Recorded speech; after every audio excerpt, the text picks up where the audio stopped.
Good evening and welcome to the Winston-Salem Forsyth County Board of Education special called meeting for tonight, July 28th, 2021. I'm Shay Whitberry, Chair of the School Board. I'm going to officially call our meeting now to order. I think we have all board members here, so we do have a quorum. We have board members Parker online and also our Vice Chair, Calvert Hayes, who is also online. Is there a motion to approve the agenda for tonight? So moved. If there are no further question or discussion, let it be known by aye for approval. Thank you. The next item on our agenda tonight is, of course, the public comment on our one and only agenda item tonight, which is about the wearing of masks in our schools for the upcoming 2021-2022 school year. So we have quite a few people tonight to make comments, and I said, you know, only when children are involved do you see adults come together in such a loving and caring way, because we all have in common the love for children, the children that are in our community that will, you know, one day take over our community. So that's why definitely we are concerned just as neighborly people in Winston-Salem, Forsyth County. I want you to know that no matter where this board lands tonight as relates to our vote, this is something that I actually saw, I think, on television. I think this is a great phrase that pays. We love you, and it ain't a doggone thing you can do about it. So we after tonight, we love you. We care about our children. We care about everybody in this community. So we just really want to work together to make sure that our children have the best education possible. And we really, really want to thank you for all of your emails and all of the phone calls and your presence tonight. I think this is just a great show of what happens when our community come together on behalf of the greatest cause, which is, I think, the future of our children. So what I will say tonight is that because we have quite a few of you that have signed up tonight, we will have a minute of comments per person. And I appreciate your patience tonight as we have just a minute instead of the 3 minutes. But again, we are still reading emails. We are still accepting phone calls. Please invite us to any community forums. We would love to come out as board members to have more of a relaxed conversation instead of in the stringent, you know, mode of the school board meetings. So there are multiple ways that our voices can be heard and that we can hear one another with compassion and love, just so that we can make sure that we're doing the right thing for our children. So I'll go ahead and get us started. First, we have Mr. Al-Jabbar. And what I'm going to do is I'm going to call up 5 people at a time. And if you can just space yourself like 2 or 3 feet apart, that will help. So we have Mr. Al-Jabbar, then Ken Raymond, Anita Moody, Frankie Petrie, and Lisa Branson. So you will have 1 minute. I think we all know generally I will say just to, you know, please be considerate that we don't discuss any personal issues involving our students or any of our staff meeting members. Also, just know that you would direct your comments to myself, the chair. We do not respond, but definitely we have plenty of staff folk in here tonight. So if you need a question answered, we will definitely have one of our staff people attend to your question. And as you know, always, we just ask you to be considerate and kind, and we definitely will reciprocate. So first, Mr. Al-Jabbar, thank you. Good evening. Good evening. Thank you, Michelle Woodbury, board members, Superintendent Maintenance. You know, I wonder why I'm standing here, actually, because it's the safe thing to do, to have masks, see where we go from, say, 10 weeks, and then reevaluate. I'm very concerned, and Gilbert County, by the way, did it last night. I'm concerned when we say we love our children, we say we love our teachers, but yet we stand in opposition when it comes down to a mask. I don't know how many of you have lost family members to this COVID situation. I would hate to see one of our kids or one of our teachers that we would lose them because we get caught up in a mask. A mask. A mask. Thank you. Thank you, Mr. Jabbar. Next, we have Kim Raymond. Good evening, board members. My name is Ken Raymond, and I'm chairman of the Forsyth County Republican Party. I'm not going to stand here and pretend that those among you on this board that tend to cater to far leftist ideology are listening to me. I know that you're not. So I'm not going to play that game. Anyone that knows me knows that I don't play games. I'm simply here to make a statement to the far leftists on this board. When you do support this mask mandate for children, and I expect that you will lose your seat on the school board next year. I'm saying that as a concerned citizen, and I'm saying that as chairman of the Forsyth County Republican Party. I don't care which district you live in, which part of Winston-Salem you represent, you will be swept off of this board. You will be swept off the board, and we will replace you with individuals that actually care about the proper education of children.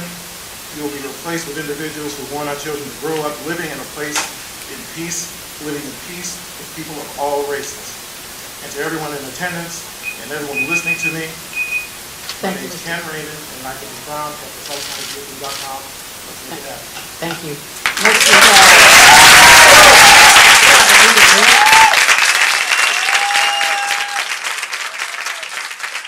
we have what I will ask, in all sincerity, is that we hold our applause to the end so that we can try to stay focused.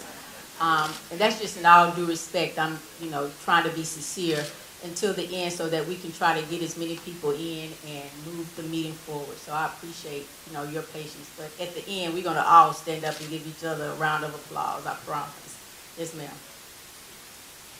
Yes. Madam Chairman and board members, how did this mask come to dominate our daily lives? Masks have become a contentious symbol of our battle with SARS, COVID, and the disease it causes, COVID-19. But how dangerous is this virus? Based on studies from Stanford University, we now know that we are dealing with a virus that has an infection fatality rate, or IFR, that compares to the IFR of most influenza viruses, and even lower. And yet the draconian and massive reactions to SARS have never been employed during influenza season. Given this knowledge, it's more than perplexing as to why you, as publicly elected officials, would want to force healthy children or adults to wear masks. The science behind forcing children to wear masks is similar to the conventional wisdom that abounds in nutritional science, that breakfast is your most important meal, or that grains should comprise the bulk of your daily consumption. In summary, whatever arguments there may be for consenting adults, children should not be required to wear masks to prevent the spread of COVID-19. Thank you, Ms. Moody. Is not attainable. Thank you very much. Ms. Petrie is up next. Thank you. Well, I am all for not mandating the mask. Reason being, you cannot read lips if a mask is on. There are numerous hard-of-hearing children in our system. If you mandate the mask, then I suggest or would request that you purchase for every staff member and every student in our system the mask with a clear view over their mouth. It is important for children to see each other's smiles, their teeth, their lips, to learn to recognize what people look like. But better yet, it's easier to read lips. Then the next thing is RSV is quite present with a constant wearing of masks. That generates where they're breathing in all of this back in, and it's causing bacteria in their lungs, and they will end up in the hospital more and more with RSV, not COVID, but RSV. It is very serious as well. Thank you. Thank you. Next, we have Lisa Branson. Thank you for letting me speak. I'm a single mother of two. My oldest is in 10th grade this year, and the other will be an 8th grader. I believe that mask wearing should be an individual choice, but I'll focus on the dilemma of masking or not masking high school students. The governor's strong recommendation for unvaccinated students to wear masks indoors would separate our students into two groups. And this would be a grave mistake. On one side, you have the vaccinated, no mask, which is good and clearly rewarded. On the other side, you have the unvaccinated, required to wear masks, which would be perceived as bad, and publicly called out, and made these students in high school who already are under peer pressure to be further pressured. This is a scarlet letter. It would divide, it would single students out, and until these unvaccinated students would feel pressure or pressure their parents into doing this is the end goal. Thank you, Ms. Branson. The next 5 people will be John Richardson, Colleen Lapina, Joe Frazier, Stephen Hefner, and Justin Green. And as those folk are coming up, I do have an announcement from our communications team that we just need the audience to know that watching online and on our Winston-Salem Forsyth County Schools Cable 2 channel is undergoing, of course, some major upgrades and renovations, and due to those upgrades, the quality of tonight's broadcast will be noticeably different and not what we are definitely used to. Of course, we apologize. However, moving forward, the new upgrades will allow for HD quality broadcast, better audio, and an overall much better viewing experience. So we appreciate your patience and thank you for understanding why the broadcast looks different tonight as we make major changes for the upcoming school year. So thank you for allowing me to interject that. Mr. Richardson. Thank you. Yes. The data clearly shows that this virus is not a danger to our children. Young adults and children are not effective spreaders of this virus and do not have severe trouble with it. Let's get to some data. Someone mentioned the infection fatality rate. Of those under 18, it's 0.00 or 0.003 or lower, meaning that the survival rate, if contracted, is 99.997%. According to the CDC, since May 30th, North Carolina has had single-digit average daily death rate. Single digit. In the last 2 weeks, it's been under 5 deaths per day. The trend is downward. So children have a great immune system, and they seem better equipped, honestly, than the adults. So let's let that natural immunity really take hold so that we can get rid of this virus for everyone. Forcing masks on our kids is creating more psychological, mental, and Thank you, physical Mr. damage. Richardson. Thank you. Ms. Lapina. Good evening. Good evening. I'm the mother of a junior and a freshman.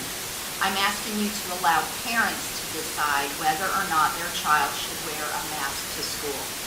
The most important factor we need to consider about COVID is the death rate.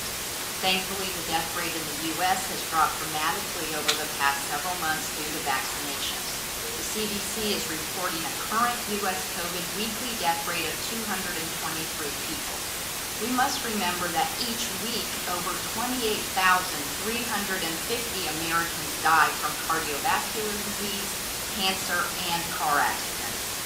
A Johns Hopkins epidemiologist recently stated, quote, "I haven't seen data to make me particularly worried about Delta in kids. If mask wearing is so important for students' health, why were there 0 COVID deaths of Swedish children when there were no mask mandates for them and schools were never closed in Sweden?" Thank you. Please let parents decide. Thank you, Mr. Lapina. Joe Frazier. I have asked Robert Capizzi to speak for me. Thank Yes. you. Good afternoon. Good afternoon. Robert Capizzi, thank you for your time. A couple things about mask mandates. I think we've had a year and a half to debate it. I find that to now push just before school starts, that this is tantamount to bullying. I think that flies in the face of any bullying campaigns that we have had successful execution throughout the past decade. I also find that the wearing of cloth over your face would seriously undermine the social emotional learning aspect. As 80% of learning comes from visual. You can't see their face, how are you going to know? The castle SEL program outlines several topics that definitely show that this interaction needs to occur, and the clock would preclude children from being able to do that. Thank you. Thank you. Stephen Hefner. Good evening. My Good name is evening. Stephen Hefner, and I'm a family physician and parent of a rising kindergartner in the district. While I look forward to the day when we no longer need to mask our children and ourselves, that day is not today. The Delta variant of COVID, which is much more transmissible, is here. While it is true that young children tend to only suffer mild illness from COVID, that is not true of all children. There are many students in the district who suffer from chronic medical conditions that increase their risk from the COVID infection. These conditions can include asthma, diabetes, and cystic fibrosis, among others. Children need to be in school, that is where they learn best.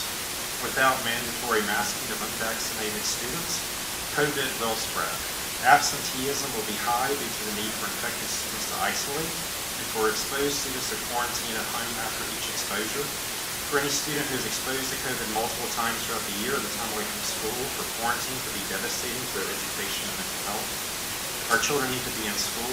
Masking is currently the best tool that we have to ensure safe Thank return to this fall. Thank you, Mr. Hefner. Next, we have Justin Green.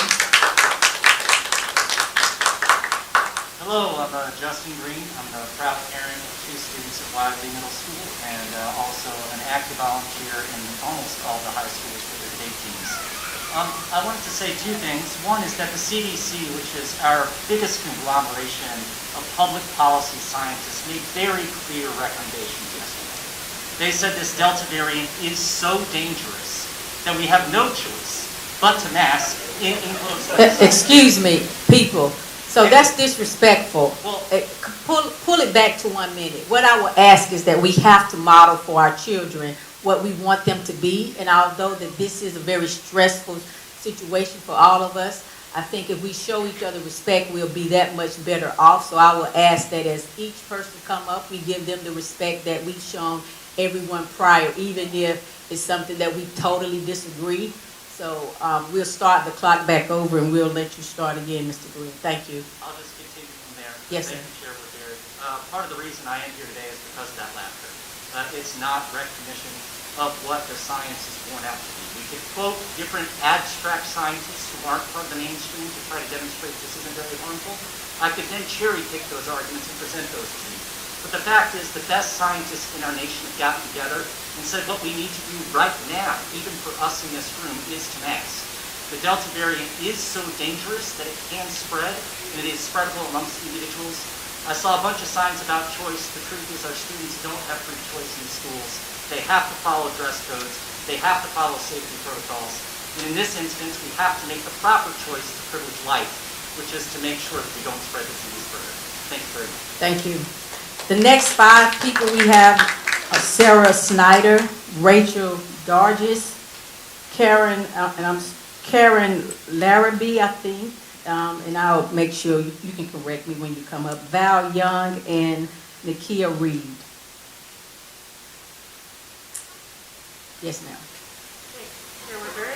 My name is Sarah Snyder. I have 2 kids at Wiley Middle School, and I think that, the science is clear on this. The CDC, the American Academy of Pediatrics, our local health officials, Dr. Ohl, Joshua Swift, have all recommended that we have masking in schools. And I think that this notion that an argument people are advancing that, kids all summer, they've been able to do everything unmasked. That's actually not true. The guidance is that unvaccinated people should be wearing masks indoors at all times. Because people are abusing the honor system, it's not a justification for us not to mask in school. And quite frankly, the kids are much more comfortable wearing masks, and they're much more amenable and adaptable to it than many people think. The science is clear. I appreciate all of y'all's work and all the dedication. I want my kids in school all year, 5 days a week this year, and I think masking is the way to do it to start the year. Thank you. Rachel Dargis.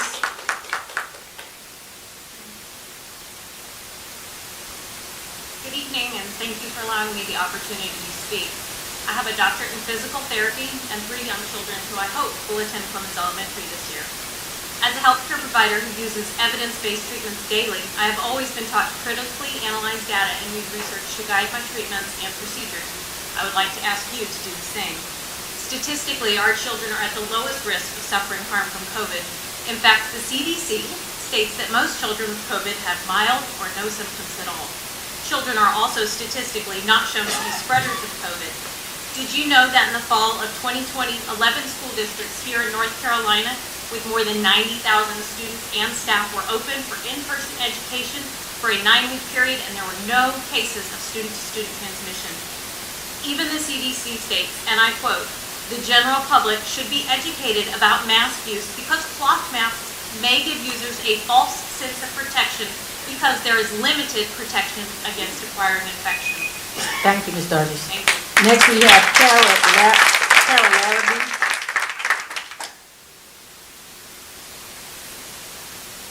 Hi, I'm Carol Larrabee.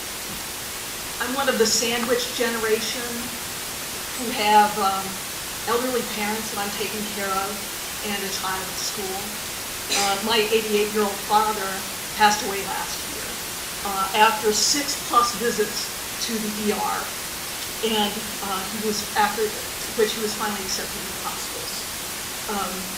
COVID protocols made that a freaking nightmare, an absolute nightmare. And subsequently, I made sure that my child was going to virtual academy because I didn't want to take any chances. And I don't want to go back. I don't want to go back. Those days were horrible. And I think the best way to move forward is to have a uniform decision that we're going to wear masks in class. That way we don't have to do social distancing. And how many people had colds last year? We had 0. Thank you, Ms. Larrabee. Next, we have Val Young. Good evening, Board Chair, Wood Dairy, Board members, Superintendent, and Nannies. My name is Val Young. I'm President of the Forsyth County Association of Educators. First, I would like to say that none of us would believe that we are here again, but COVID-19 has not gone away. The CDC and the update Strong School Toolkit and the American Academy of Pediatrics have urged that K-9 wear masks inside buildings, and that non-vaccinated students, 9 to 12th grade, that they also wear masks inside. And that's a start to us being safe. But I would like for us to be proactive instead of reactive and have a mask mandate for all students and all staff.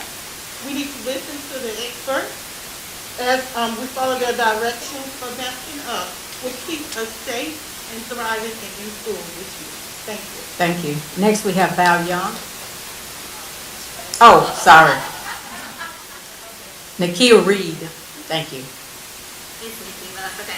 Okay. As a school board member, you don't know the mental health of each and every child. You don't know if having a mask over their face is causing suicidal thoughts, causing depression, causing anxiety, causing lack of motivation or lack of care. So why do you get to tell me or any of these parents that our child must be masked? How many of you will wear the mask 9 hours a day, Monday through Friday, while the kids are in school? I will guess that none of you, maybe 2 of you. I think for each of you sitting up there who already know that they will vote mandate just because it's what your political affiliation tells you to do, then you should have to wear the mask for the entire duration like the kids. Keep it over your mouth and nose all day and see how you feel at the end of the day. And oh, by the way, don't touch your face. See if you feel anxious or disconnected from those around you because you can't see their facial expressions or really hear the words they're speaking. See if you can get a headache or feel a bit lethargic. And then remember, if you are feeling it as an adult, the children are absolutely feeling that. Because the way I see it, if you don't allow us parents to choose, then you shouldn't get to choose. Thank you. Thank you.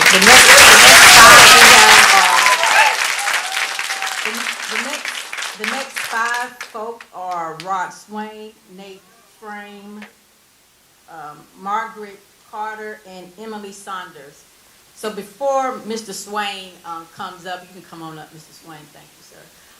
You know, so this is the people's space, and I want to make sure I acknowledge that we've already laid the groundwork, that we love each other and ain't a doggone thing we can do about it, right? So we know that, so there's no need for us to get too excited beyond that, but I really just want each and every one of us to just be held accountable right now to trying to move through this meeting as best that we can so that our staff can be ready to make the appropriate decisions no matter where this board lands, so that we can be ready for our children day one. And that's why we had to have a special called meeting, because it could not wait until we came back in August. So I appreciate, as I'm trying to, really think through, the clapping of the hands just mean, hey, I appreciate this person getting up, being brave before this board, and, I want to applaud them. But I will ask that we take on some just accountability of, let's try to get through this meeting, and maybe it's more of a soft clap than it is a long clap, and it slows us down per se.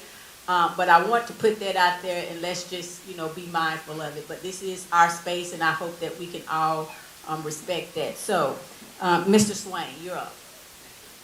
Board members, I have no idea why I'm not speaking. I emailed each one of you, so I thought, well, I'll come and listen, and I'll be chill with it. So I have no idea why I'm speaking. Many of you could voice your opinion much better than me. Real quickly, I'll say two things. Children are not spreaders. I know right away several of them are turning me off right there. There's no danger to the teacher or the staff. If there were, I wouldn't be speaking here. I love teachers. My two girls, that's the only thing Abraham and I have in common. Late in life, I was blessed with two beautiful girls, and that's my concern. They're just my life. But teachers are so. I believe teachers are wonderful, and I'm concerned about their health and administration. But I don't believe children should be masked. It's unhealthy, could be detrimental. With that said, I'll sit down. Forrest Gump will say, that's all I got to say. Yes, sir. Thank you. Mr. Frame. Thank you for the opportunity to speak. Yes, sir. Last fall, I had the unpleasant experience taking my two kids on an airplane, and I got to witness the terror and the fear they had as the airplane stewardess was harassing them for not keeping their mask on. My kids are 2 and 4, and one of them getting ready to go into kindergarten very soon. And I had some deep concerns about my son having to go through a version of that experience every day when he goes off to school, and without me there to comfort him. I'm not sure it's worth it. You guys vote to require masks around some of my kids at private school. The only regret I'll have is I won't receive the discount on my property tax services. I won't receive. Thank you. Thank you, sir. Margaret Carter. Thank you for allowing me to speak. I'm Margaret F. Carter, I'm a semi-retired anesthesiologist, so I like to keep up with things. I'm so glad that Dr. because it's great to have an infectious disease specialist in the group. It seems to me that we often, when we hear the news and other reports, we blend statistics on adults and apply them to children. It's been reiterated many times here at the meeting that the children's risk is much, much, much lower. In thinking about all this, could we consider a middle-of-the-road approach, an optional mask with a strong recommendation to parents that all adults in the household, all eligible adults, please be vaccinated? Thank you, Dr. Carter. Emily Saunders. Good evening. My name is Emily Saunders, and I'm here to speak on behalf of renowned retired local pediatrician Dr. Rose Ravenel, who is unable to be here this evening.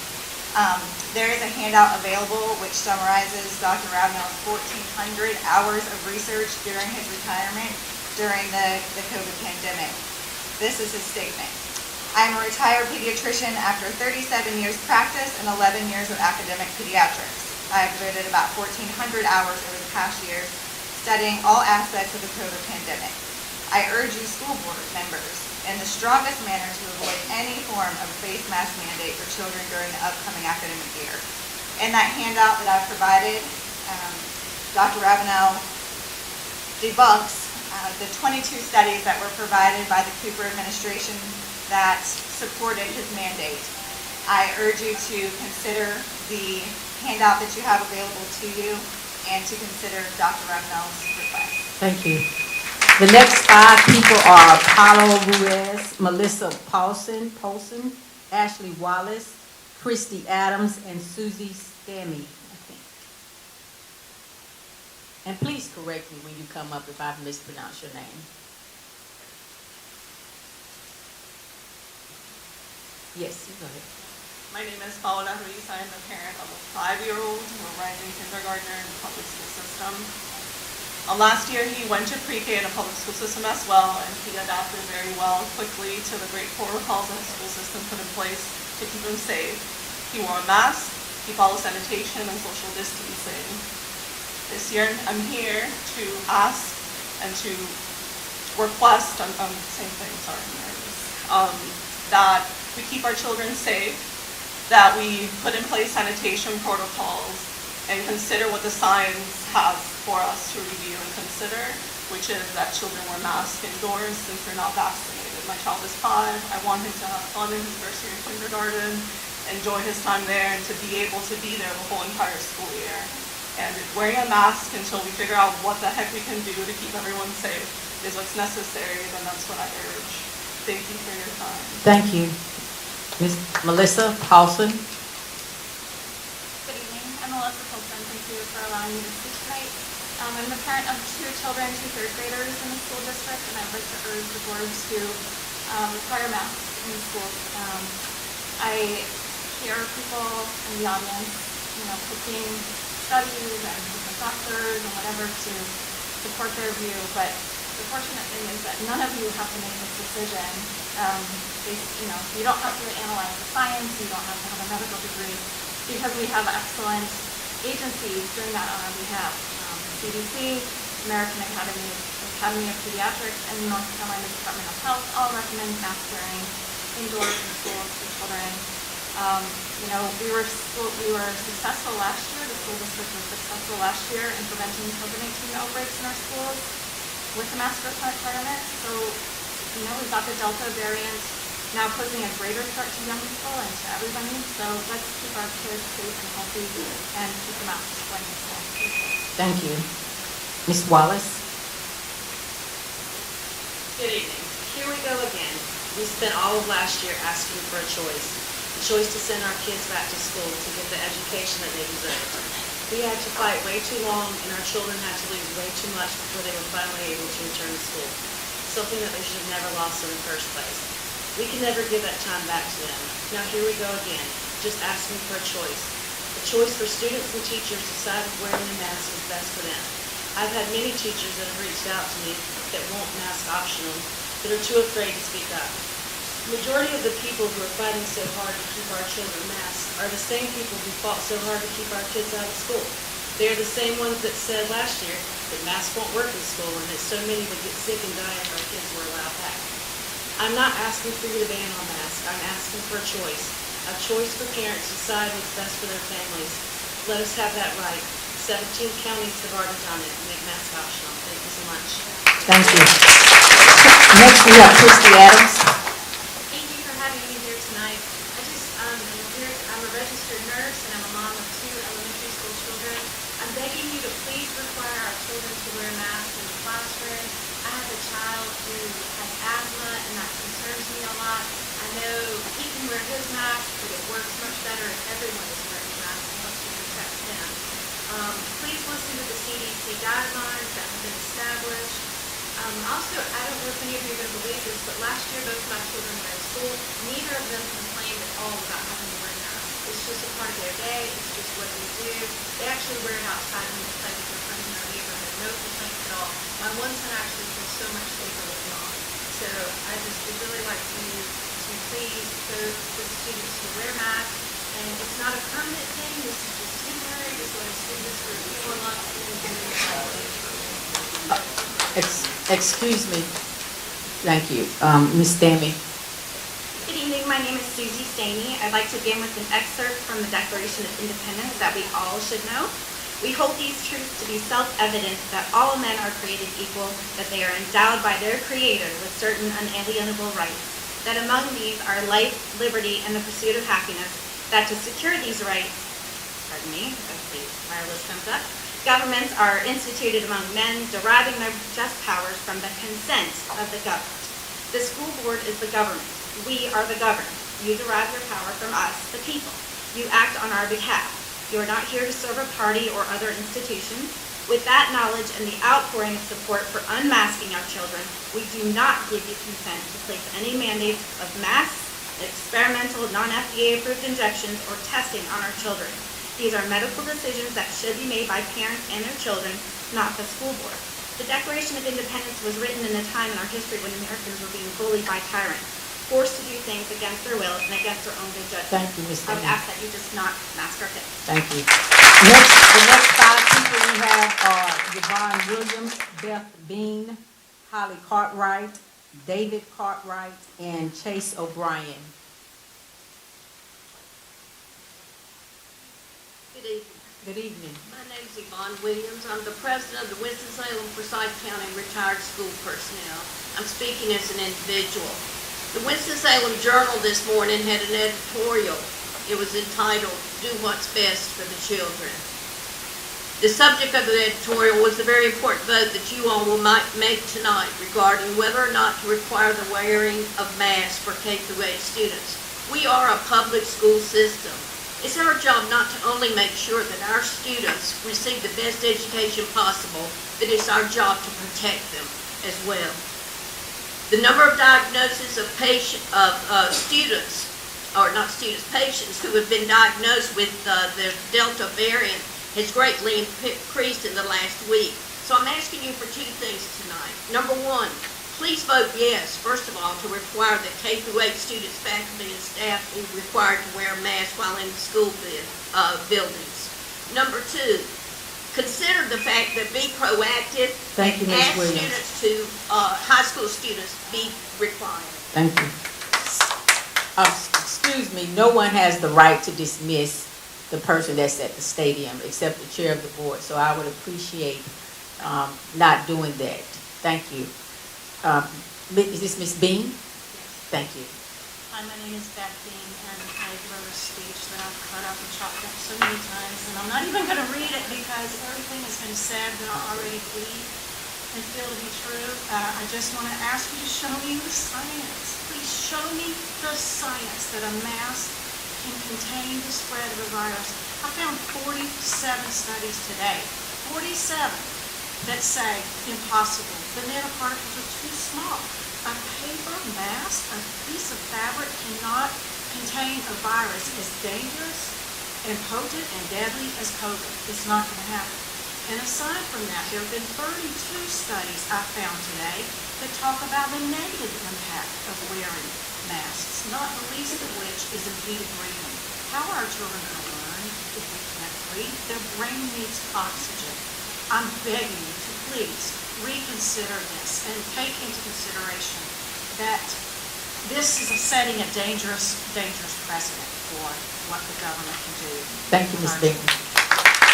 Next, we have Holly Cartwright. As a mom of 5 children, I recognize the importance of social interaction and a smile. I've seen how smiles can produce love, friendship, and joy joy produces happy and productive children who thrive in school. Wearing masks and distancing, we've seen a significant decline in mental health in both young and old, and we must stop this steep decline. Let our children show their smiles. Let our children breathe. We've also seen numerous articles of kids passing out from doing athletics, sports, PE, or even playing on an outside playground from lack of oxygen and overheating while wearing a mask. This isn't healthy, and our bodies need full access to fresh air. By wearing masks, we are creating our own personal sauna for our mouths, breathing in hot, wet breath. This is about education, and our children cannot hear or be heard as well while wearing a mask. It impairs their learning and distracts them while they're fighting with uncomfortable masks. I have the same information and access to statistics that you do. I can see the risk associated with COVID in our children and not masking them, but I believe the mental and social emotional impact is far more important. Thank you, Ms. Cartwright. David Cartwright.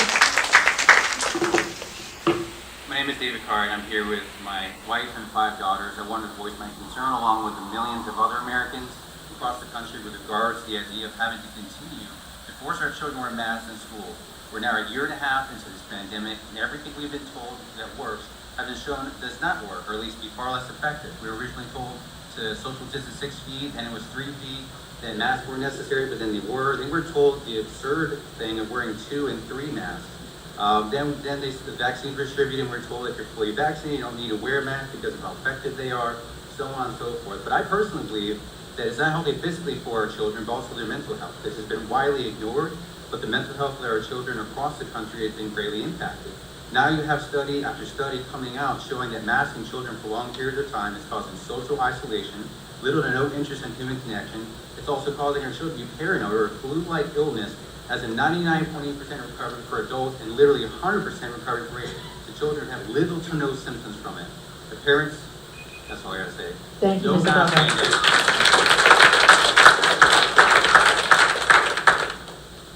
Hi, I'm Chase O'Brien, lead item board. Need audience participation on this. How many of you had somebody pass away from COVID? How many of you had somebody pass away from heart disease? How many of you had somebody pass away from diabetes? How many people have had somebody pass away from a drunk driving accident? All right, so that's my science, so you can see science. That's observation. My mother died from COVID. Okay? She wore a mask. She washed her hands. All right? She died. She was put in the hospital, and she died because she had pulmonary issues before she ever got COVID. She wore a mask. My daughter wore a mask. They invited her back to school in February. A week into class, with their mask on, people caught COVID. Went all over the class. Sent them home for a month. Masks don't work. Thank you, Mr. O'Brien. The last 3 people we have tonight are Tiffany O'Donnell, Abby Allen, and Hank Allen.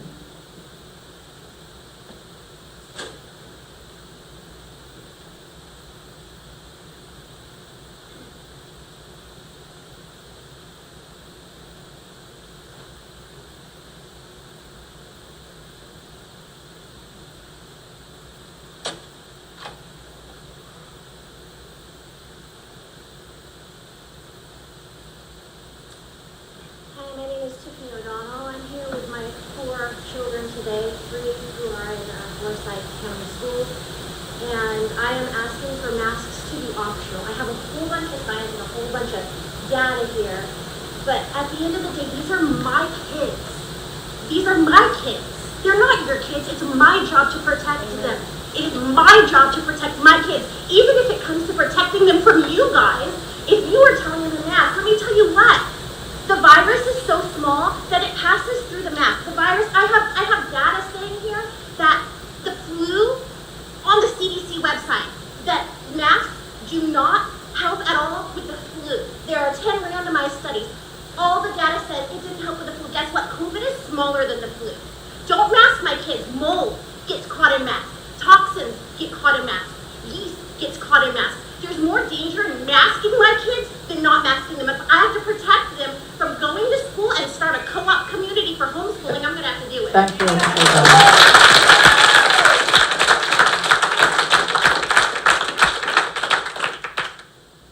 something coming around for each of you, some data I've collected and have packaged for you to review further. My name is Abby Allen. I'm a graduate and former teacher with this district. When my youngest child graduates, I will have been a parent in this district for 28 years. Wearing masks will have learning impact on roughly 15 to 20% of the students being served in our district. The district's strategic plan says that closing the achievement gap is a priority. Our teachers received PSYOP training paid for by Title III money. They were taught that total physical response, which is the use of gestures and facial expressions to help convey meaning, is critical for language acquisition. Our EL students lost a year of face-to-face and immersion. If required to wear masks, they will get even further behind. Those with speech deficits will also suffer since they will not be able to see how sounds and words are formed with the lips and tongue. Students on the spectrum will not be able to receive valuable facial cues for their social deficits. Facial expressions are extremely important in helping all students develop emotional intelligence.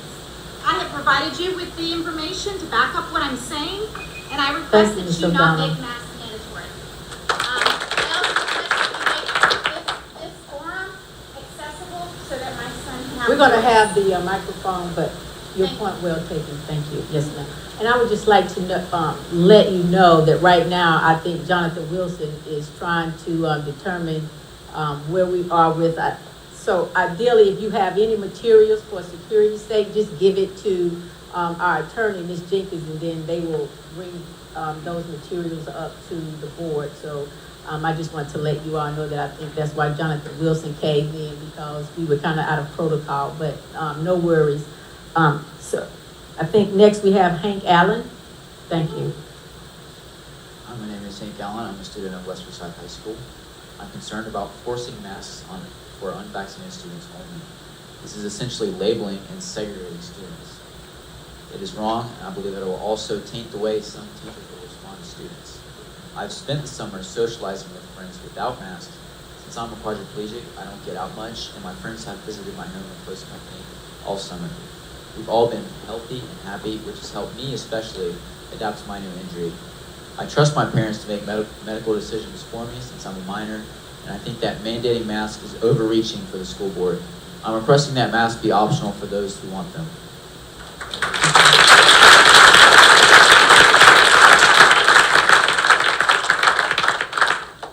Hank, I just want you to know on behalf of the board, we really appreciate your voice as a student. It takes a lot of courage to come up and speak to the board, and especially with the audience we have tonight. So just know that we have high regard for you coming in and telling us what your opinion is about this. Thank you so much.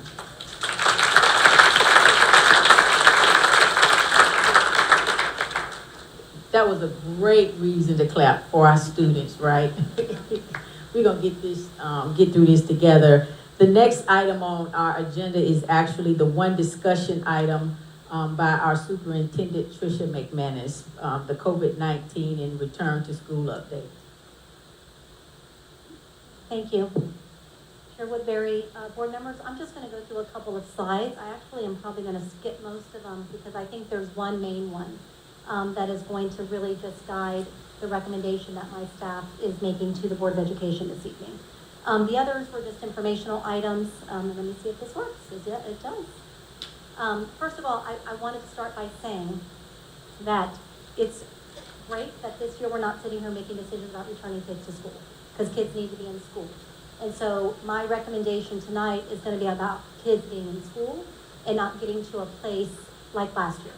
And as much as we want to say masks didn't work last year, I don't know, maybe they didn't, but I will say what I do know about last year, and even last week, is that every time a student is a close contact, they have to stay home. So they go home, they have to stay home for 10 days, that's part of the guidance. It's still part of the guidance. Last week, even in summer program, had to send kids that really need to be in school learning home because they were close contacts. So I'm saying that the first couple of slides here are just that we are resuming transportation as normal. That's just for people to know, because I still am getting questions about that. And then also vaccines. I was on a phone call yesterday with Joshua Swift from the health department and Dr. Ohl, who represents the health department as our local epidemiologist. And right now, just so people know where we are with the vaccinations, I know that's a point of interest to folks, is that 29% of our 12 to 17-year-olds are fully vaccinated, 35% are partially vaccinated. The other information is information from cdc.gov. Here's the guidance. Most of you already know this because you've been mentioning this. The guidance we followed all last year as we brought kids back. And my goal the entire last year, my staff and my goal were to get kids back in our schools. And as you look at data, remote learning does not work. And so sending kids home for any period of time is not a good idea. And so they need to be in school learning with their teachers and with their peers. And as I visited summer programs this summer, amazing. the work that they were doing. I visited Freedom Schools, I visited our arts program at Whitaker, I visited so many schools, and the work that kids were doing was amazing. And so, and they were excited. I also even went to a Matilda, and trust me, I'm just like everybody else here, is really tired of it. I'm tired of it too.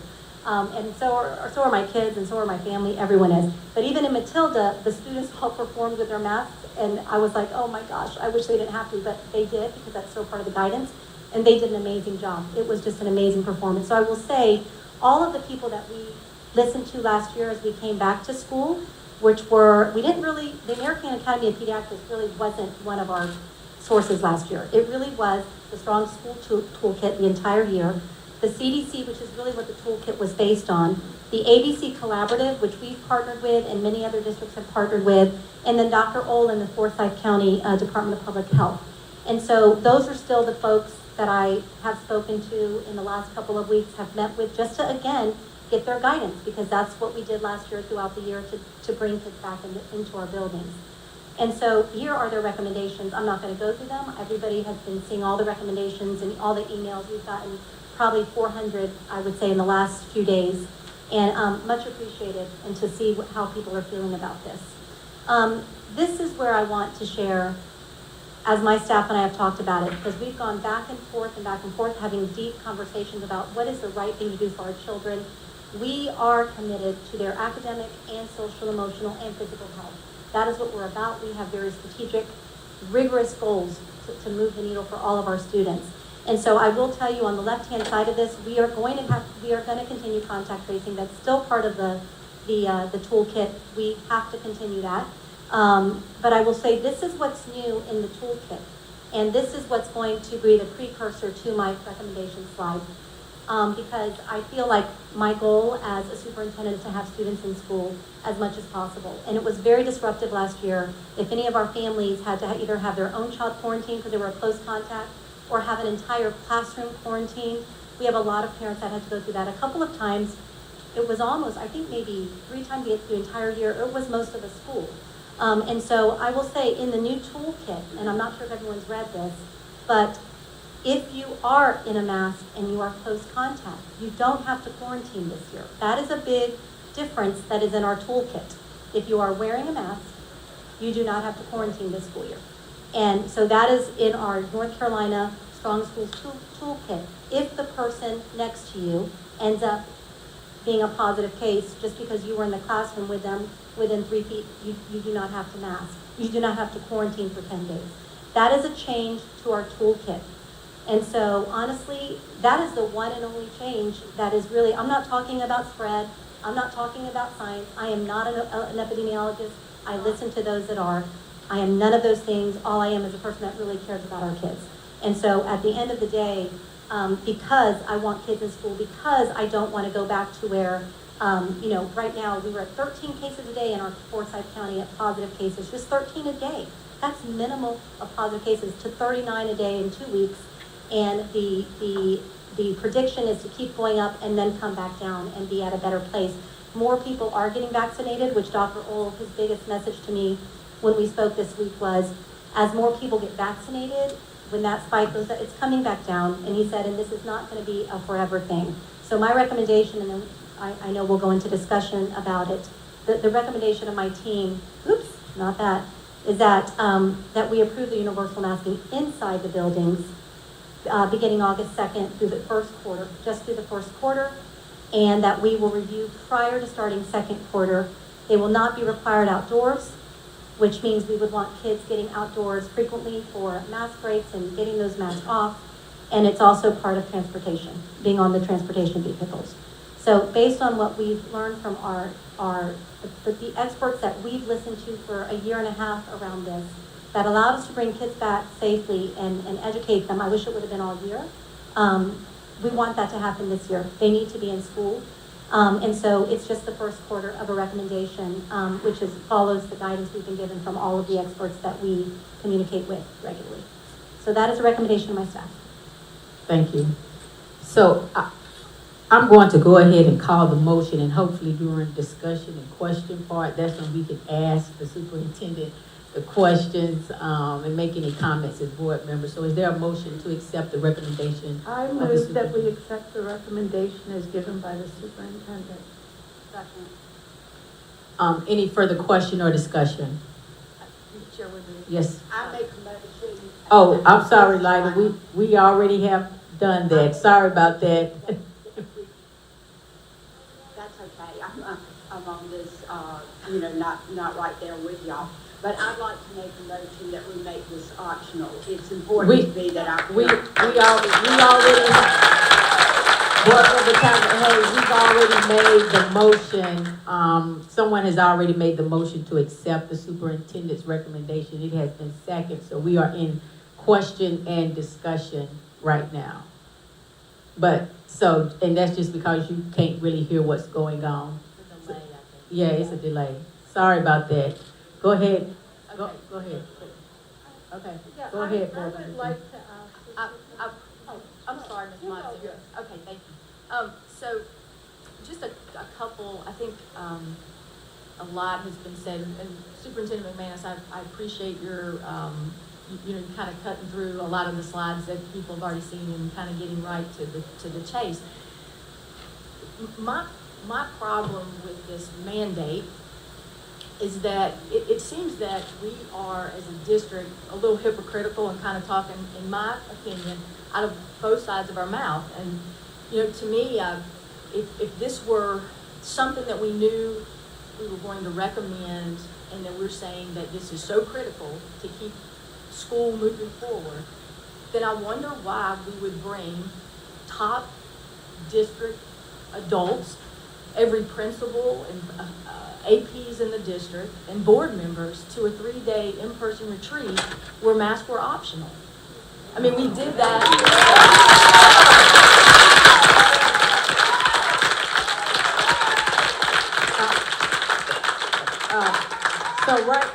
So here's what I'll say, in a very authentic way, because we've already established that this is a shared space. So right now, we are in the midst of, according to North Carolina legislature, trying to take care of the business of the people, and so we need to stay focused. And I think when we have the cheering and carrying, it does not allow us to stay focused so that we can hear one another and stay focused to make the best decision that we can. So I will ask again, please, hold your applause until the end of this session. Thank you. You're right, Chair Woodbury, and I would just say, I think a lot of you in this room agree with me, and that's great. But we also have to honor each other and the space to be in here. And I've also been in this room where disruptions for other things are tough. Chair Woodbury has a tough job to try to balance this. I sat in that seat for a few years, and it's not easy. And so, let's be adults, and I think it is important to model respectable behavior that our kids can see. So I get, you're excited, you're passionate for your kids, but let's have respect for the space and for the district. Thank you, Board Member Jones. Please do that. So, again, I have questions as to what message are we really sending? Because if the importance is to keep us going, why would we not have said we're going to mandate masks for key roles in our district? I don't understand that. I went and didn't have a mask on. Some did. And some folks have been masked the entire time. You see 2 board members here, Ms. Monsinger and Ms. Bramer. I do not agree with their take on how we've done this. But I respect them that every time that there's a put the mask on, do something, they live what they're saying, right? And so you have to respect someone who does that does that. I'm having a problem with our district because I don't see that we're doing that. Even when we had masks when kids came back, is this something for everyone? I think the lady that brought up the point of if we vote for this, if we're doing this, are we going to do it and we're going to keep them on in the car, in the back room, don't shut the office door, wear them the whole time? Because our classroom teacher doesn't get to do that, nor do our students. And so if we're saying it's good for you, then are we doing that as well? I can clearly say Ms. Bramer and Ms. Monsinger vote to wear masks, they live that. I have to respect that. But I would say to myself and to others up here, when you're doing yoga, when you're exercising, when you're in the car, when you're doing whatever, even though your job may not require it, are we going to do that? Because that's what we're imposing on our kids. And if we believe that for them, are we really doing that?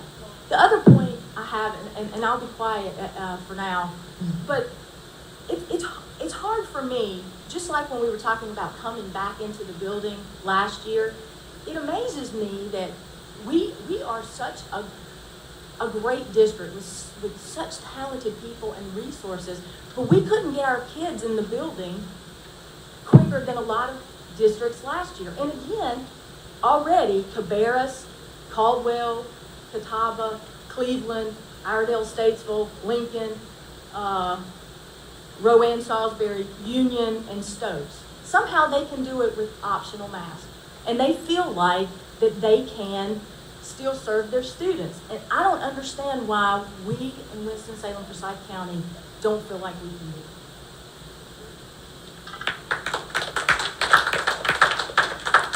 Board Member Monsinger. I just wanted to address our superintendent. My understanding is that you've spoken to Dr. Christopher Ohl, not only recently concerning this, but all along. You've had an ongoing relationship. My understanding is that you also speak to Joshua Swift, who is the Forsyth County Department of Health Director, as well as guidance from Dr. Priest, who is at Novant Health. One of the things I will say as somebody who's lived in this community for many, many years is that Novant and Baptist Health and the health department have not actually worked together in concert so consistently and well. And so it seems to me that given that the best infectious disease guidance we are getting is consistent across the board, that this is the best way to keep our children in school this year, to keep our community safer, and that the community actually has a way of getting to herd immunity through vaccination, at which point this is over for us. And so I just wanted to make sure that you have heard a consistent message from the best medical advice available to us. Okay. So I would like to just say that I've practiced medicine for 30 years, and I have a master's degree in bioethics, and I believe that it's critically important to protect the vulnerable, and that we have a way of doing that. I also believe we have a community that can step up and go ahead and create herd immunity as quickly as we want to, but that does require getting vaccinated.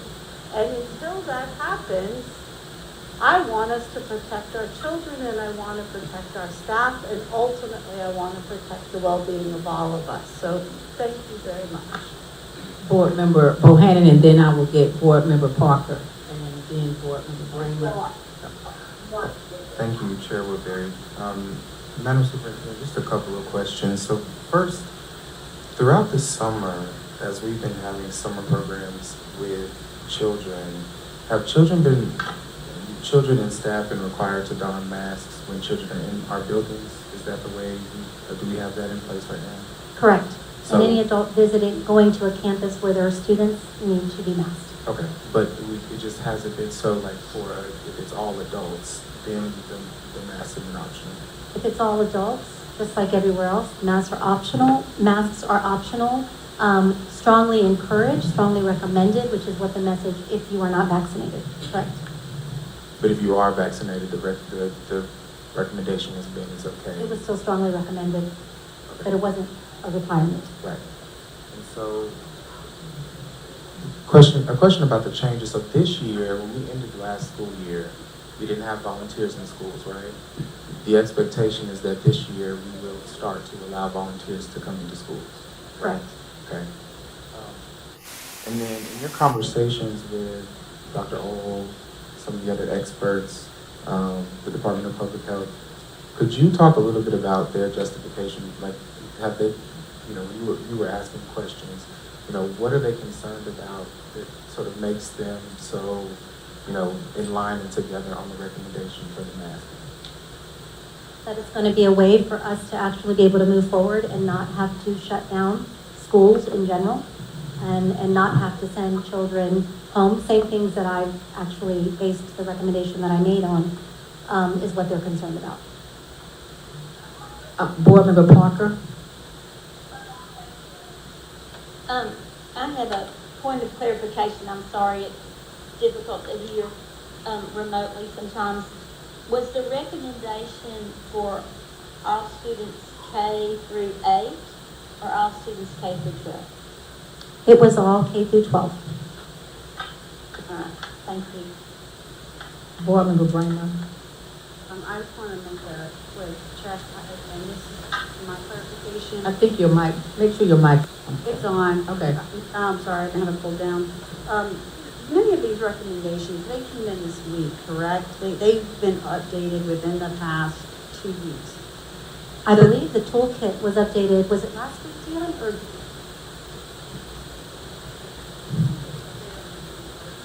July 21st? And then the CDC was yesterday? And the CDC was yesterday. So, I agree with Dana that, you have to put in practice, and you have to preach, but we put what we preach, we have to put it in practice. But it was updated recently. The reason it's updated is the Delta variant is new. We don't have all of the information on it. So, I agree with the quarter continuing forward with the masks because we don't know what waits us around the corner. I don't want to close schools again. I don't want to go virtual with my kids again. I struck them off and leave them behind. So I'm excited about that. I really think that we need to just acknowledge this is new. It's not that we were expected to do this last week. This is new. Yes. Thank you, Board Member Bramer. I think Board Member Crawley and then Board Member, Did you want to respond to what she was saying? no, you ladies haven't spoken. Go ahead and I'll say Board Member Kaplan and then. I have two questions. One is when we talk about herd immunity numbers, we're talking about numbers of people vaccinated, but I don't believe they're factoring in people who had COVID and have the antibodies. So there's a difference there. To me, a mask mandate as a response is not justified by the numbers of cases or the severity of cases, especially as they apply to children at this time. So my question, Superintendent, is what other options were considered? To what? I don't understand to your, the question. instead of a masking mandate, was there another consideration? Like when you looked at all the possible solutions for this and you landed on masking mandate, what were the other options that were considered? So. I wasn't trying to stump you, I'm sorry, but I guess. So the options around masking, again, were about that if you are sitting next to someone that ends up saying, oh, I was home, my mom got it at work, and now I have it. I was sitting next to you yesterday, we were both masked, I can still come to school. I am not having to stay home for any period of time if I have no symptoms. Now, if I get sick, I have to stay home. We don't have the same virtual option as last year. If a child goes home for 2 weeks, there is not a camera in the classroom for a virtual. The only virtual option this year is Virtual Academy. And so that's the premise of my decision, and not mine, my entire team's decision. And as I spoke to the health department and others, that's it. So if there were another option that would include no masking and letting kids stay in school, and I would be going with that one. So I guess I'm wondering, did you all vet out considering optional masking or masking K-8 and not high school, or what? I just want to know what the options were. The recommendation at secondary, and we've heard some folks talk today a little bit about the whole mask or not mask and what that could do. But the masking, it would be, by the time school starts, if that 1% of students gets the full vaccination between 12 and 17 years old, we'd have about 50% of students vaccinated. The recommendation from Dr. Ohl in the health department was after 9 weeks, hopefully, as we make vaccines more readily available, because again, some folks may not have even been able to get vaccinated. We tried to have clinics, we tried to bring it close to schools, we tried to make that possible. He says as more people are vaccinated, it will make it way easier for us to then, I mean, if we're at 70, 80% of students in our high schools, then we probably would not need to do masks at high school. Right now, it is not even at, I mean, it's not at 50% now, it'll end up being, I think, at 52% by the time we walk in the door for school. Have we factored in how many kids have already had COVID? No. I think that's a No. number we need to get, because Yeah. we could. I can get that from the health department. Yeah. I can get that from the health department. Board Member Kaplan. Yes, thank you, Chair Woodbury. I just want to go on the record to say, I don't like wearing masks. I am tired of masks. My kids, all that. I was just recently on vacation. I had to wear them everywhere. Yeah, so I get it. And I also get about personal choice. I understand that as well, I really do. And it's hard, to weigh all of this. But I have also had numerous conversations with Dr. Ohl, and none of us up here are the experts, but we have to rely on the experts. And he, from the very beginning, has been a push for in-person learning. I mean, he did it in the very beginning when it wasn't even popular, and a lot of board members up here weren't happy with him. But he has that approach. He wants the kids to be in person. He knows that's the best way to learn. And so here are the ways to do it. And this Delta variant is different, according to Dr. Ohl and others, of course. And he said that you're going to start seeing some symptoms that are not like the other COVID symptoms. Any sore throat, any sniffle, any cough. Is it going to be COVID? Is it the flu? Is it a cold? We're going to have to start figuring out how to increase testing if this is the case, if the masks are not worn. His goal is to obviously get the mask off as well, ultimately. This is everybody's goal. And what he is saying, because he is the expert, let's start for a couple of months. He even said, let's start for a couple of months. I would even say, let's have more frequent conversations with him. Let's see how the trends go. Maybe we could even remove the mask earlier. We're not talking about a whole year. I would not raise my hand for that. But I think to start it off, because we're trying to get off on the best foot as possible, that we need to listen to him and we need to go with his recommendation. Thank you, Board Member Kaplan. Board Member Jones? No, sir. No, sir. No. Mr. Sir, you're gonna have to, right now we're having a meeting, so we appreciate if you would not do that. If you have a question, one of the staff people can help you. Thank you. Board Member Jones? So I just wanted clarification on the motion. I know we can't have a slide up because we have the people up. So is this for, I'm assuming this is for the entire district, all personnel, all day, and we're gonna say from the time whether you're driving in the district car, you're in your office with the door closed, this is for everyone. So what we're gonna impose upon our students, we're gonna do across the board to all staff. Is that accurate? The recommendations are all district buildings. All district for the exact reason of we're not going to ask our students to do something that we're not doing across the system. Because I think we did And our a little. teachers. I think we did a little different last time. There were some.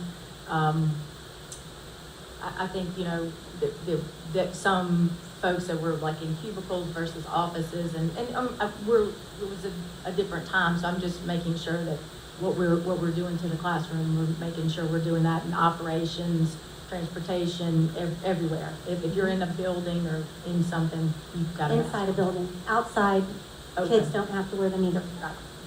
Thank you for the clarification. Thank you. Board Member Bohannon. So I just had another question around, because that part in the toolkit about the quarantining was new to me, and so I just want to ask a clarification around it. So that requirement for quarantining is not something that we as a board get to decide whether or not we do. We have to do, that's in place, we have to do that. So if I, as a parent, if I'm a parent, so my goddaughter is about to start kindergarten, she's 5. If I send her to school without a mask and someone in her classroom contracts COVID because she wasn't wearing a mask, she now has to quarantine for 10 days? If it follows the quarantining guidelines, which is within 6 feet for 15 minutes. Right. And Right, so, is that, Dion, is this still that, the quarantining guidance? Can you check me on that? That's correct, if it's, if they weren't wearing masks, yes. okay, and so if she was within 6 feet for 15 minutes and she doesn't have on a mask and someone in that area contracts COVID, she then has to quarantine for 10 days. That means she has to come home? Yes. So if I'm working a full-time job, like I have to figure out I have to figure out somebody to bring her in the day. Unfortunately. But if I send her to school with a mask on and somebody in her classroom contracts COVID within 6 feet, within 15 minutes, as long as she has on a mask, she doesn't have to quarantine? As long as both do. As long as they all do, and as long as she doesn't have symptoms. As long as they all do. And she doesn't get symptoms. Okay. As long as they're both, the person with whom she had contact that was classmate, as long as they're both wearing masks. Okay, all right, thank you.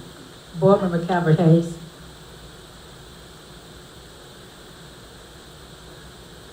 Pardon me? Yes, we see your hand up. Okay, I can't hear very well where I am here, but we've had so many of the parents to feel like that they're not being able to take a part in this. And that's why I suggested the optionals, because I've gotten so many, and I know you have too, emails with the parents wanting to feel like that they have a play in this and feeling like that they don't, since we have our board that is voting on that. How would this play if the parents did have an option? Can someone give me some recommendation on that?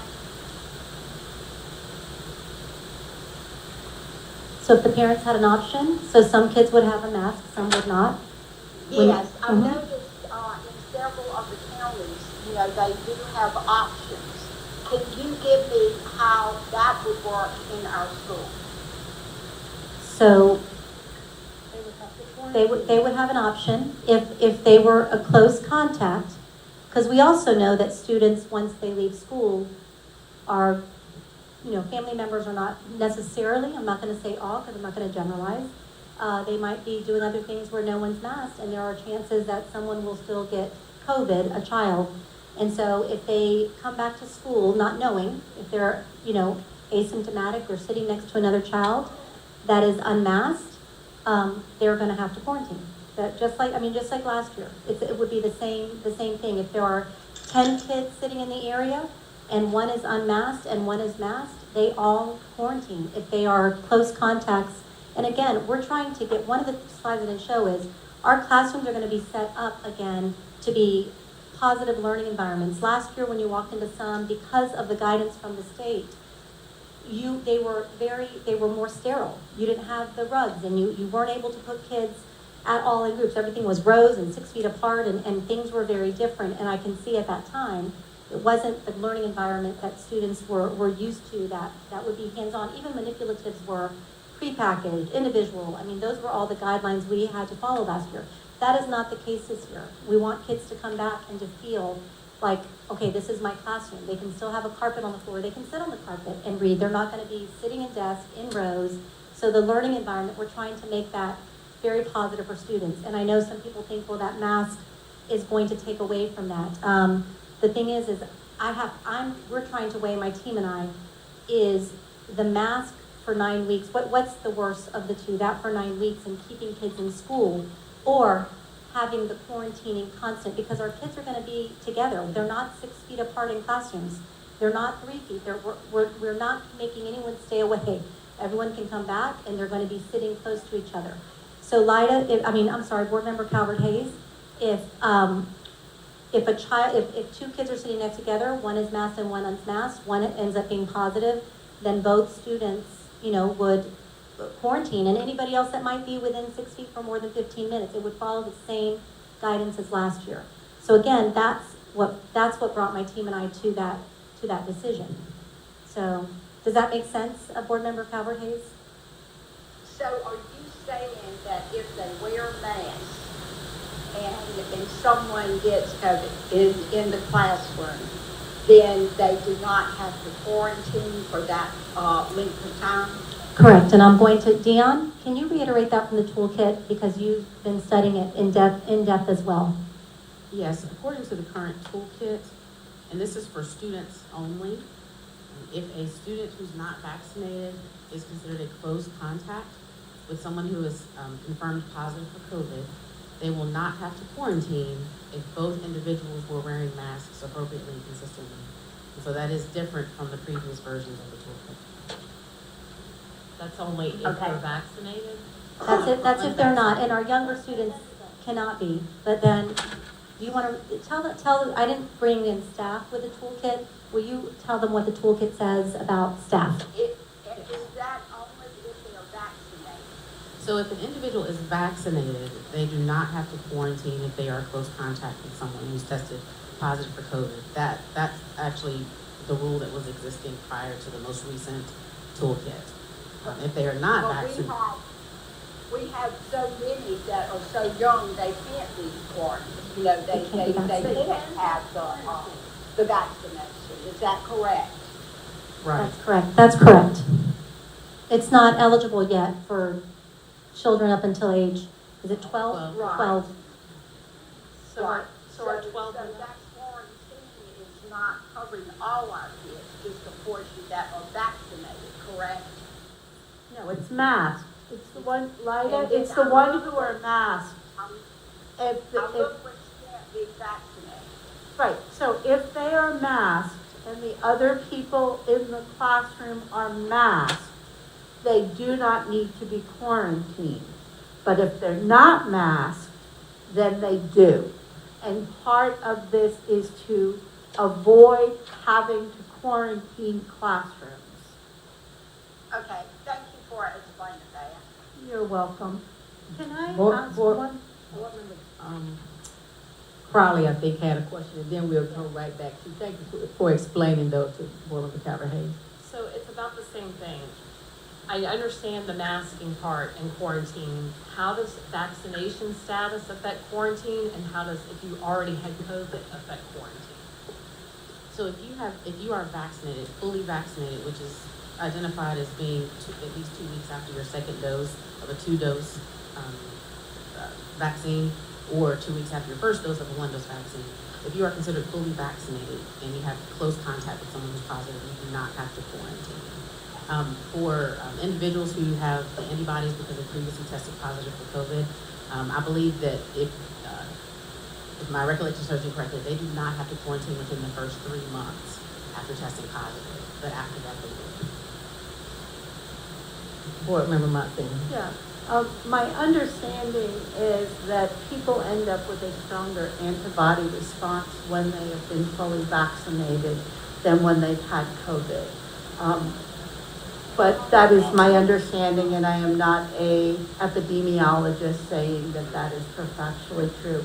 My concern was that the change that has been happening at the level of the CDC about masking even for vaccinated people. So obviously I was fully vaccinated as early as I could, and I enjoyed not wearing a mask. And unfortunately, the Delta variant appears to be much more contagious. And recently, the CDC once again recommended that even vaccinated people be. So I think the very hard part is dealing with something that is indeed novel in our lifetime. We haven't experienced this before, because it doesn't happen that often. And the difficulty about medical practitioners of the science is that what you said a year ago should improve. Quite honestly, if people said exactly the same things now that they said a year ago, it would be because they weren't learning, and they are learning. And I'm deeply concerned about the mental health of our children, as I have been for all 14 years that I've served on the board. We have to hope our children can be resilient and with our love and support can develop some skills to get through this hard time. And I feel like we'll do it better if we do it together. Thank you, Board Member Motzinger. I just had a question. Okay, go ahead. Superintendent McManus, can you, I know that you participate in large consortium superintendent calls, and then P-TECH, which has so many of the smaller groups. And I'm trying to understand maybe where, I understand the change in the toolkit with the quarantine. And I'm trying to understand, and maybe some of our parents would as well, as to, why we see so many school districts who have made the call to do masks that are optional, and why we felt like, and they have to go by that same guideline, and why we felt here that was going to be, I guess, problematic. So did we have more cases in our schools last, when we came back? Did we have to quarantine more than some of these other districts? And I only ask that because I know that as superintendents, you all talk and your staff talks, and so was that, was there some data that you looked at from our return, or even over summer, or something like that made you feel like we as a district were going to really have problems if we left masks optional? No, so the other districts, we have not been looking at each other's quarantining data last year. We did have high numbers of quarantines. We did not have high numbers of the school spread, which is why I kept saying, let's bring more kids back. There was not a lot of student-to-student spread within a school, or even student-to-adult spread. People were getting the virus outside of school for the most part. So this decision was not about that. It is about quarantine. So you asked me, do we have more quarantines? I'm not sure. All the districts haven't compared data, but I will say the larger districts, which is my 1 week call, and then we do another one with the smaller districts, it's a very different conversation with the larger districts. It's with CMS and with Guilford and with Wake and with Cumberland, and it's a different conversation about what they're doing versus the Rockinghams, some of the ones that you mentioned earlier. So I will say that, and you'll see over the next week when most of the districts are having their meetings, I think you will see a trend of a similar recommendation coming from the larger districts with more students. So more the urban areas versus the rural areas. Correct. That to me is the pattern that I've seen as I've been on my phone calls. And thank you. Board Member Jones, I think that, as a county, of course, we have we've been given the right to make this decision. And so across this state, school districts making different decisions, which is why I think it just has sent a message to the state that's kind of confusing, and maybe, kind of have us at odds if we could, have what I would say more decisive leadership from the state perspective. And so you have some counties that are larger, and maybe some would consider more urban versus the smaller rural areas making different decisions. For example, I know that CMS, Wake, in Guilford last night, Durham making a decision to require masks. But I don't think that those decisions mean that, we're making the smarter decision because we're larger urban school districts, right? And that the other districts, have making a decision based on, we have different science.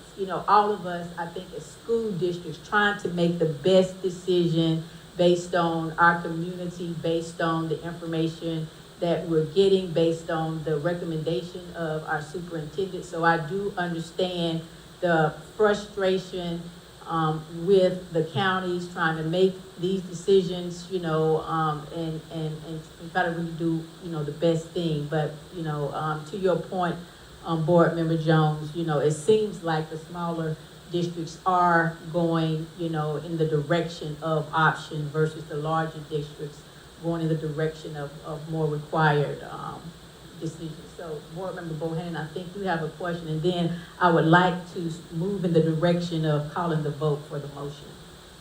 So, thank you, Chair Woodbury. So, to Board Member Cottle Jones' question, I think that as I was thinking about why some of these smaller districts were making this decision, that was a question that I had, because I was like, if they're doing it, why can't we do it? And I think that when I've sort of asked some questions and done my research, I think a lot of it comes down to population density. Because, like, for instance, in Rowan County, the actual county itself is about 511 square miles, but they have like 147,000 people. And then here in Forsyth County, we're like at 408 square miles, but we have 380,000 people. So I think, for the larger urbans, it seems because the sort of risk is higher because our populations are higher. I think there may be, that's a concern for me, is sort of the correlation between the population density and sort of spread. But I also, Madam Superintendent, this is something that, and I would just say, what's frustrating to me is, because I'm not an expert, it would be so much easier if we had experts here to be able to ask these questions. I mean, that was something that I know that there were those of us who would have liked to have had happen, and I guess for scheduling or whatever reason that couldn't, because we're asking you questions like you're the expert, and that's not your area of expertise, and so I'm having to ask you about your conversations as opposed to asking someone who actually knows. But to the question about the sort of safety of students who are wearing masks for prolonged periods of time, and the sort of social emotional health of students while masking, in your conversations with the experts, did that come up, or have they addressed that with you? I asked about that, just because I had seen a lot of emails with studies like the ones we have tonight. And again, these are epidemiologists, and folks that study disease and the spread of disease. And they said that information, they said it was incorrect. It was not, that was not founded. So again, if they would have agreed with the other studies and said that there's danger in wearing the mask, I mean, do kids like wearing them? No. Is it hard to hear at times? Absolutely. Do they need mask breaks? Yes. But even this summer in the classes I went to, the kids were so excited. I mean, they were doing arts, and they were doing drumming, and they were doing arts camp and all the other camps as well. And so, to answer your question specifically, no, he said it was not harming people. One of the examples he said, I mean, and these are adults that wear them every day for a living, but he says there are medical professionals that wear them all day, every day. And again, so yes, I realize they're adults. That's why I kind of preface it with that.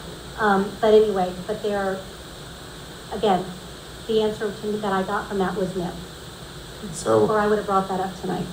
So the way that it was, the recommendations and things that sort of were happening a couple months ago and even kind of last fall was that masking in and of itself wasn't, if you just wore a mask but you didn't wash your hands, you didn't socially distance, it had to be the things that were kind of all three together, or sort of gave you the best chance. And because we're not doing the social distancing, and if your recommendation is to do the mask, I'd like to ask questions around what other things we're going to be doing in addition to that. So, and I'm just going to ask all these things and you can just answer, so I'm not going one by one. Are we still, I know we're not taking the Wednesday to do the cleaning, but what cleaning measures are we doing? Are we still having the hand sanitizer stations in schools? Yes. I mean, children will be eating in cafeterias together again, right? Are we know that because children are not going to have to be required to wear masks outdoors, are we being intentional about making sure that children get time outdoors so that they can not wear their masks? So to answer all of your questions, so there will still be all of the protocols for cleaning the buildings with our custodians.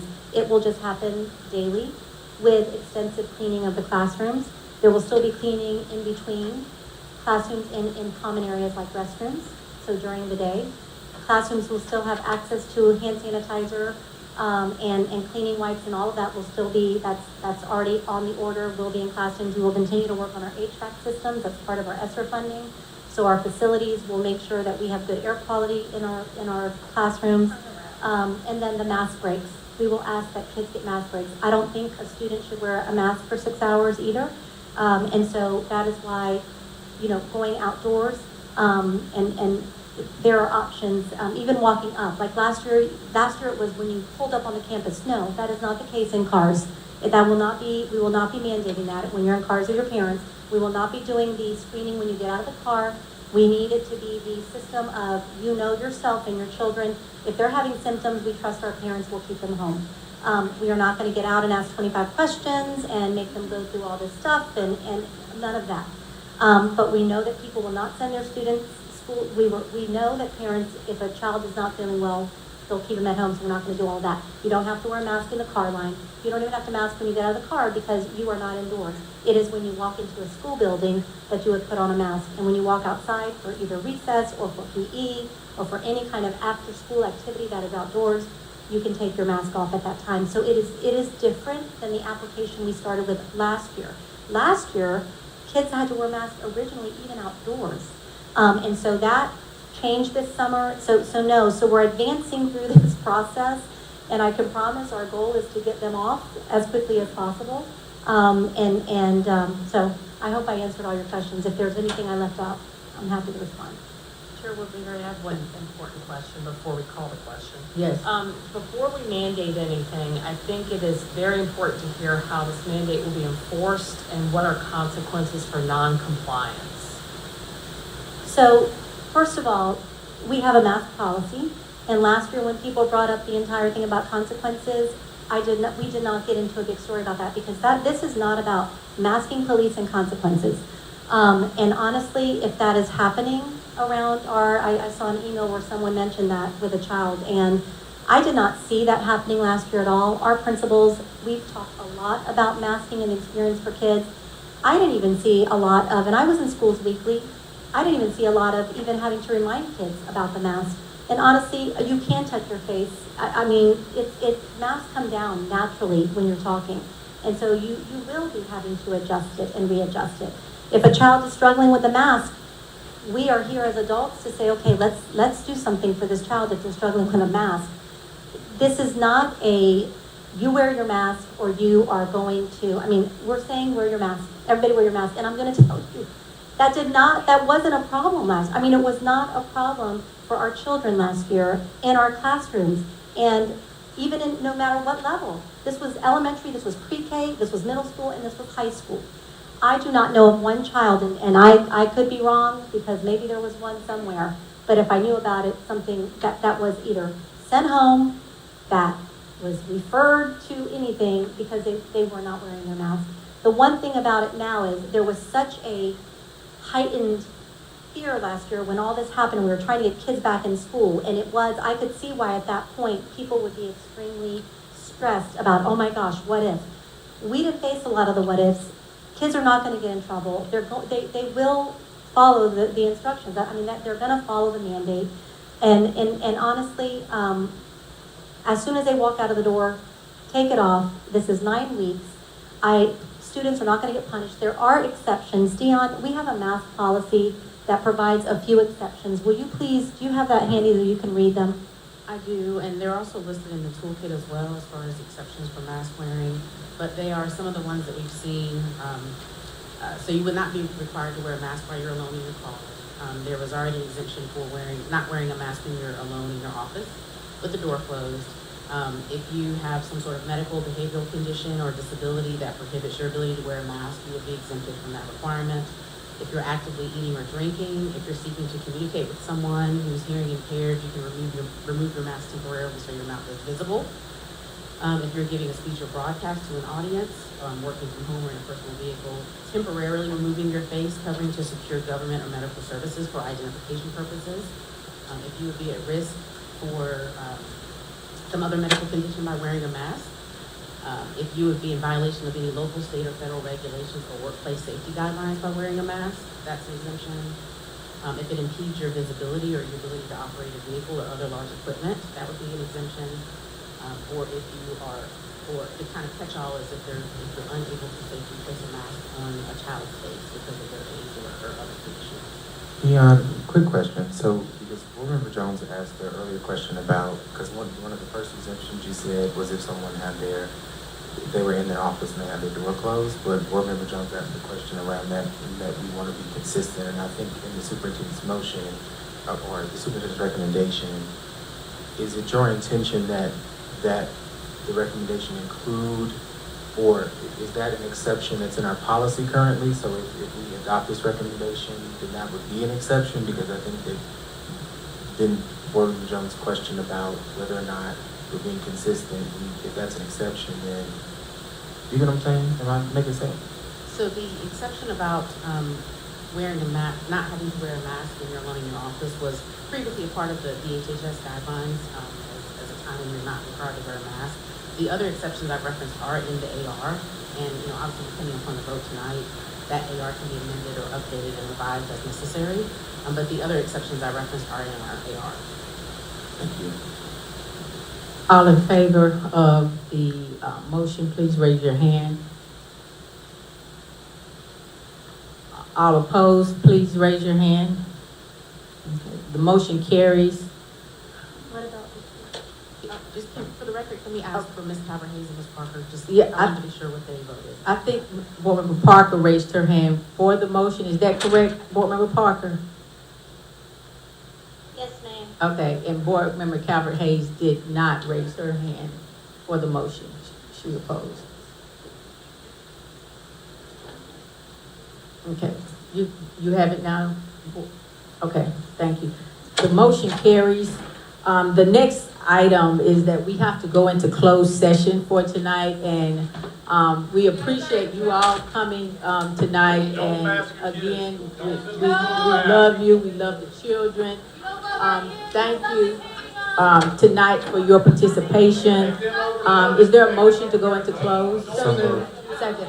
Okay. Let it be known by aye for approval. Thank you. We are now in closed session.